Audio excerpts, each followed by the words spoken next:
Still running around talking about Mamba mentality. What are you talking about?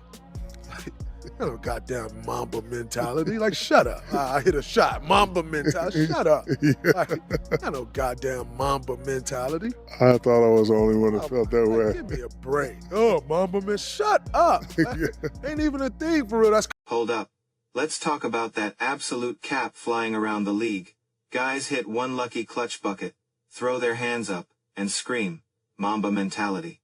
Like, bro, please sit down. It's getting exhausting. Even some multi-time NBA champions are out here claiming the most legendary feared mindset in basketball history was just a marketing gimmick.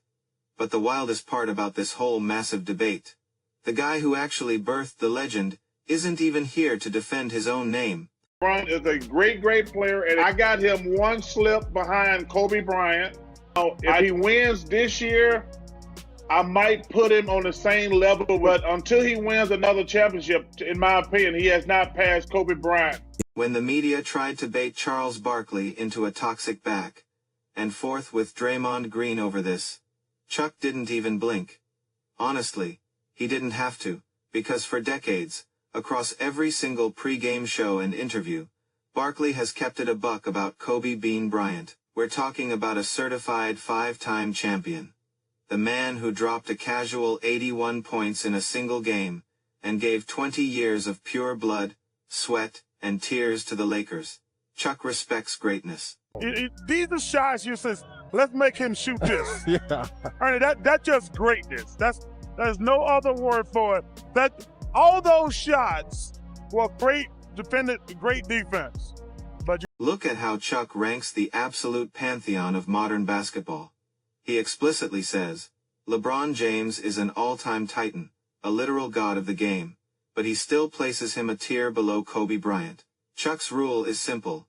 Until King James captures another ring to match the hardware, he isn't crossing the black mamba.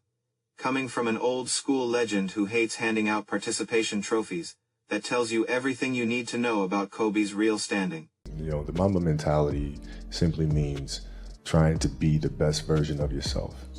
That's what the mentality means. It means every day, you're trying to become better.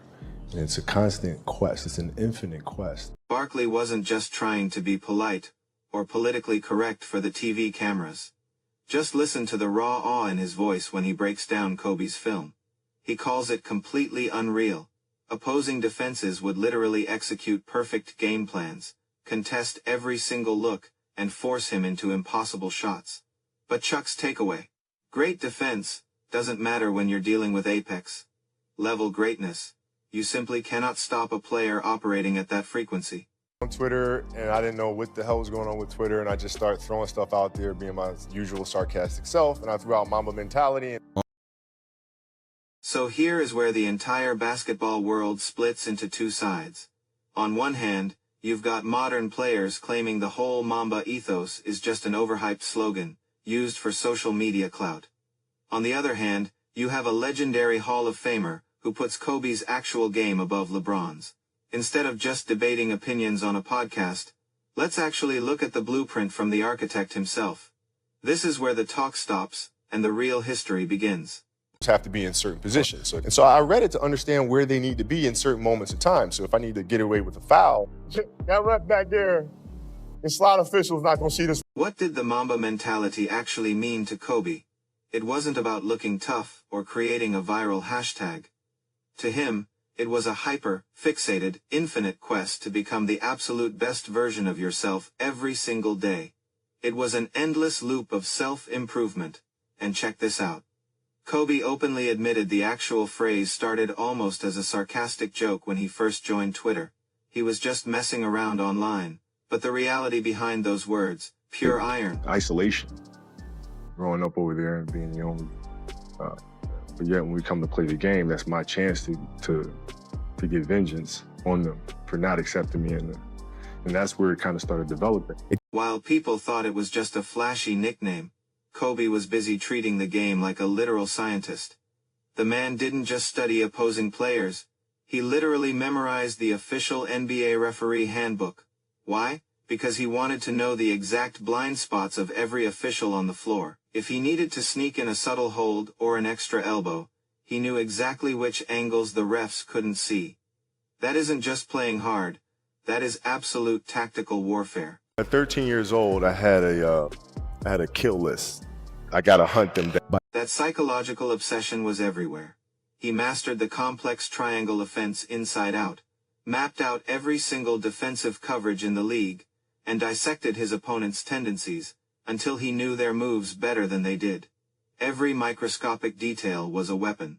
So when you see a modern player mimic the celebration after one hot shooting night, ask yourself, are they putting in that level of maniacal homework because Kobe was playing chess? Okay, so if you're obsessively training 2-3 hours every single day over a year, over 2 years, You're accelerating. you make quantum leaps, man. This ruthless drive didn't just manifest out of thin air when he got famous. It came from a deeply rooted place of isolation. Growing up overseas in Italy, Kobe felt like a complete outsider. When he finally came back to America, the basketball court became his ultimate coliseum for vengeance. It was his way of punishing everyone who ever counted him out, or refused to accept him. The dark fuel that powered the Black Mamba was burning hot before he even turned 13. Kobe, number one. He had the master killer mentality. And I like to say I helped him get that. Think about what you were doing at 13 years old. Kobe was already a literal assassin. He kept an actual physical kill list of every top-ranked high school prospect in the country. He would track them down, study their weaknesses, and systematically destroy them on the court. This wasn't some corporate engineered shoe brand marketing campaign that dropped in the 2010s. It was a lifetime of deep-seated competitive fury that was baked directly into his DNA. Alien, like, when he was 18, he used to be in the locker room dribbling and shooting without the ball for hours. Like, he was obsessed with being the best ever. I was obsessed with being the most dominant. All he did was work out. The math behind his greatness is simple, but brutal. If you are obsessively training for 3 hours every single day, while everyone else is just doing the bare minimum, the gap widens exponentially. Over a year, over 5 years, you aren't just getting better. You are making massive quantum leaps ahead of the competition. It separates the elite from the legends.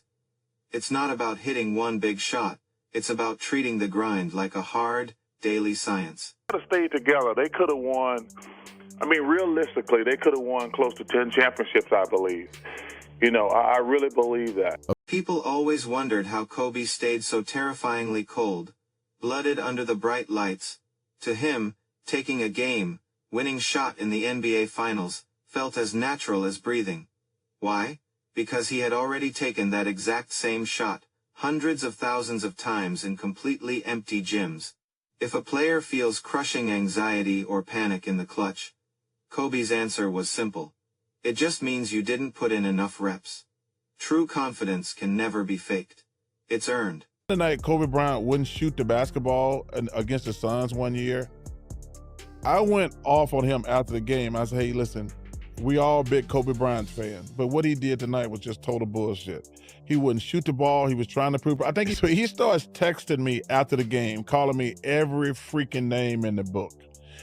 And this goes on for about 3 hours. It's like 4 or 5 o'clock in the morning now. But that was really one of the funniest nights of my life. If you think this is just fanboy mythology, just look at the witness testimony from his partner.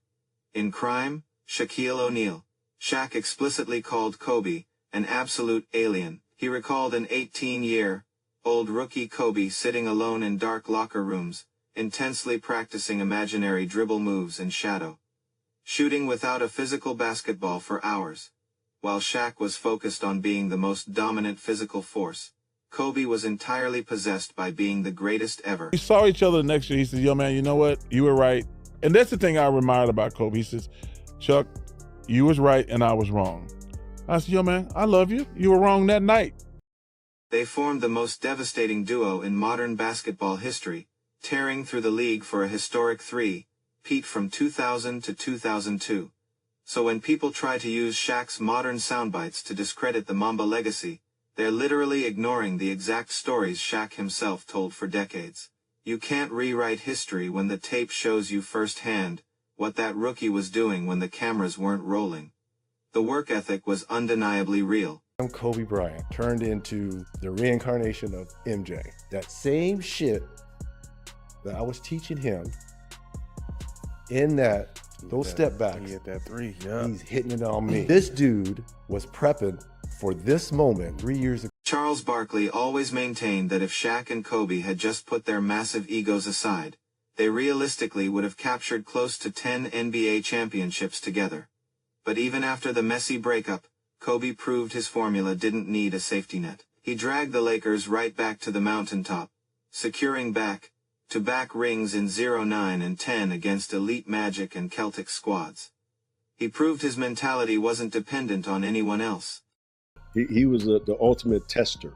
Yes. You know what I mean? Yes. He's going to test guys at practice to see who he can be in that foxhole with. Yeah. And if you didn't back down to him, yeah, and you worked as hard as him, he respected you. Yeah. But if you back down, oh yeah, he had no respect for you whatsoever. Chuck didn't just watch this intensity from the safety of a broadcast booth. He felt it directly on his phone. After Barkley blasted Kobe on TNT for refusing to shoot during a playoff game against Phoenix, Kobe didn't just let it slide. He spent the next 4 hours bombarding Barkley's phone with angry texts until 5 in the morning, calling him every name in the book. That is the difference between talking about a standard and actually living it every second. Hey man, I never punched down. Draymond's a good player. We're not on the same level. So I can hear, but I don't have to respond to every time somebody says something about me. Yeah. Hey, Draymond's a really good player. He's had a hell of a career, but we're not on the same. True alpha competitors always recognize realness. The very next season, Kobe walked right up to Barkley and straight up admitted, "Hey Chuck, you were right. I was wrong." That raw accountability earned him ultimate respect. And he wasn't just chasing ghosts. His peers literally viewed him as the modern reincarnation of Michael Jordan. He wasn't preparing for a matchup 3 days in advance. He was plotting his moves 3 years ahead. Should have taken number one, rest in peace to one of the greatest to ever do it. Behind closed doors, Lakers practices were legendary combat zones. Kobe was the ultimate psychological gatekeeper. He would aggressively test his own teammates in practice to see exactly who he could trust when the game turned into a dogfight. If you matched his intensity and stood your ground, you earned a brother for life. But if you showed an ounce of weakness or backed down, he would completely erase you from his rotation and his respect. Still to be happy about. You're up 2-0. Job's not finished. Job finished? I don't think so. Remember that iconic moment in the finals. Lakers up 2-0. The arena is buzzing, and a reporter asks Kobe why he looks so stone cold, miserable. His response: "Job's not finished." That wasn't a cool soundbite for social media. That was his literal reality. So when critics call the mindset fake, the receipts tell a completely different story. So what side are you on? Is the Mamba mentality a real blueprint for greatness, or just high-level marketing? Drop your take below.